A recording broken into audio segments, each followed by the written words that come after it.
This is the Hidden Killers podcast with Tony Brueski, featuring former FBI Special Agent and Chief of the Counterintelligence Behavioral Analysis Program, Robin Dreeke.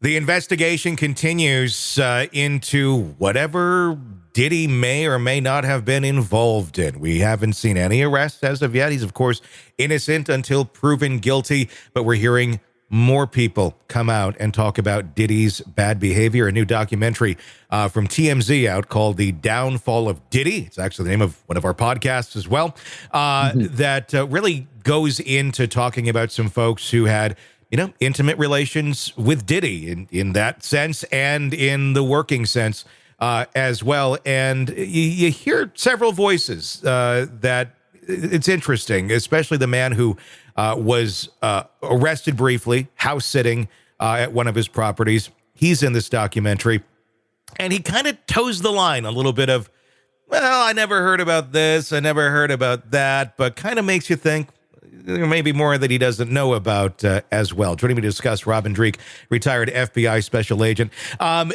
It's a bizarre thing. You hear some of these voices over here that are kind of against him or kind of for him, but you're not seeing a lot of people standing up and saying, no way in hell. There's no way that he could have been involved in any of this. And he has, everybody was his buddy for a while, at least on the surface, it seemed. Silence is deafening. Yeah. And these are telling things. We've talked about this with every single case, including the Daybell case that we're just talking about. I think when you look at who stands with you or who doesn't stand with you, and who is rallying behind you or who isn't rallying behind you, tells you a lot about the individual and human being you are. And in this case, we're seeing a lot of silence, which says that people either don't like you or afraid of any relationship to you. I mean, there's a lot of things that could cause that. But here's one thing that there's not: healthy relationships. Mm-hmm. Because if you had healthy relationships with anyone, they'd be with you. Yeah. Since we're not seeing that, we're seeing a lot of unhealthy. And so when you're now doing an investigation, the first thing I do when I do any investigation, whether it's in the world of recruiting spies or in the world of true crime, the first thing I do is I try to figure out where is the unhealthy at, because that's the smoke. Yeah. And now when we have smoke, that we're going to look, so where's the fire that's causing the smoke? What's happening here is, in this kind of situation, is there's smoke everywhere. Mm-hmm. That's why there's no arrest. Arrest is the fire. And so they're trying to figure out, in a vast landscape of smoke, because that's what we're seeing, because smoke is caused by what? Smoke is caused by unhealthy relationships.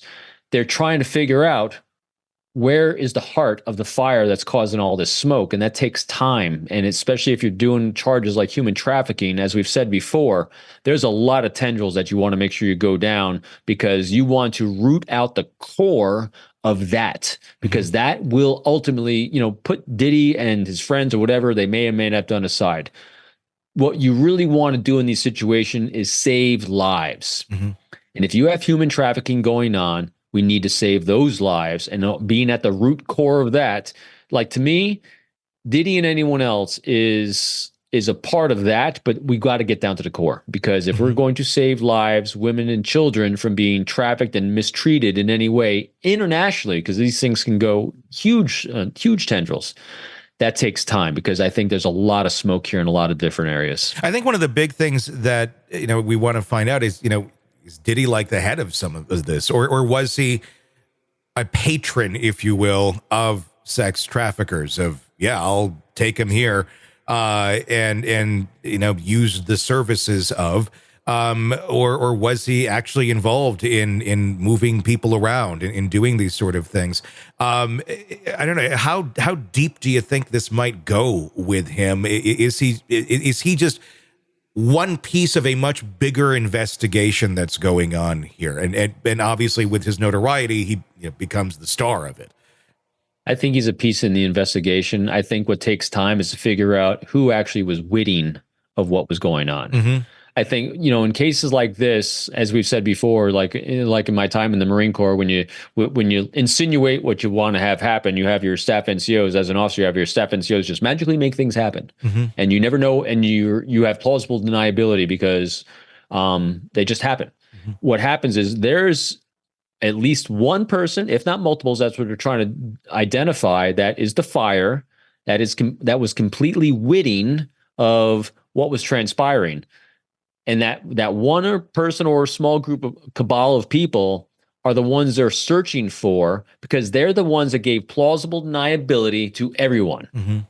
Because in my mind, it's very doubtful people at the top that are the front man, for the big group of people is the person that's winning.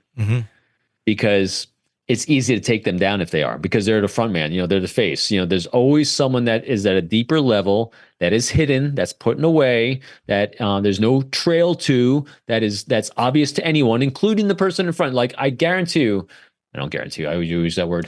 Most likely, if you were to put someone at the forefront of this entire investigation, like Diddy or of any other person of notoriety, on a lie detector test, or someone that actually literally they could see you and know whether you're telling the truth and you had veracity or not, he'd probably pass. I'm just guessing, just because they are very, very good over a period of time of creating plausible deniability in their own lives to cover their tracks and those at that top level of the cabal. But right under there's someone who's very witting. I mean, just Giselle from the Weinstein, not Weinstein. The what was his face? Epstein. Yes. The Epstein case. Yeah. Ghislaine Maxwell. Right. She was the witting participant. Yeah. And then all these other figures, you can't quite get your fingers on them. Why? Because we had plausible deniability, because we had one person that was making all this happen. Yeah. And so what they're doing is they're looking for that right now. Either they know who it is, they're searching for, or there might be multiples.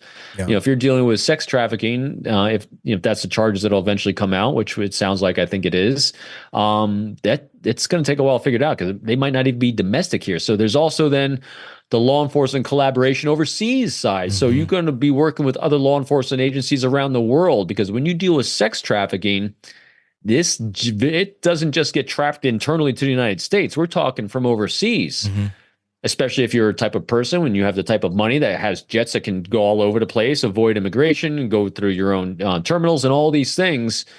That's a lot of coordination needs to take place. And so that's why, to some optics, it might look like this is being slow walked, or what's going on. How come we don't know more? Well, because they're looking for those witting people across the world. Hundreds of cameras seized, and God knows, what is on those tapes and those hard drives. And going back to kind of one of the initial things we talked about, nobody talking. You're not hearing a lot of people go against him. You're not hearing a lot of people being for him. I mean, there are some that we've heard against, but you're not hearing. It's just the silence. It's the silence. Yes. And it makes me wonder, why wouldn't you have more people speaking against this? Or is it because there's going to be a lot of people also taken down with this if they were participating in some of this bad behavior that they were under the illusion of, that they were untouchable for a period of time?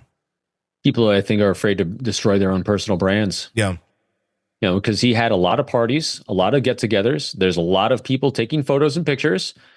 And all these other people, probably a lot of good people that had a lot of good intentions, probably did nothing wrong. But if you're photographed with someone that they unwittingly they didn't know was trafficked, that's actually at the party, and they get snapping a photograph with, their reputation is now destroyed. What did you know? I mean, so the whole thing's coming at them. So because no one knows if they're involved, they're just being silent, because they have, I think that they have no idea whether they're involved or not.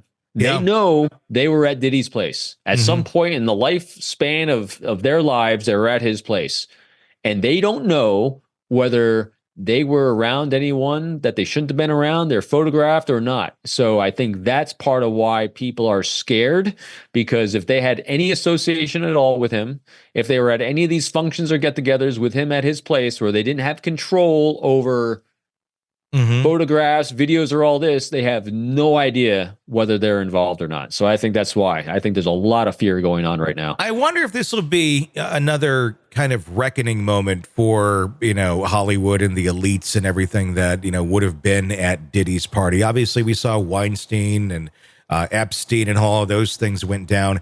But is this going to create, a culture of a little more caution when going to some of these super elite type parties where there's bad behavior that's going on, and even if you're not participating in it, just being around it, being near it, knowing that, maybe this person's pretty insulated right now, but look how quickly one can go down that no one ever thought would go down.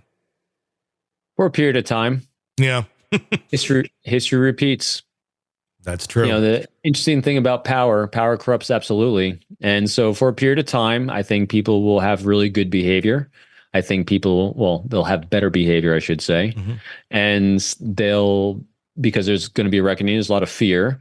But as new people emerge and they start being surrounded by a lot of groupthink, they get surrounded by a lot of people that are validating them. They start feeling insulated. They start feeling above everything, because that's what starts happening again.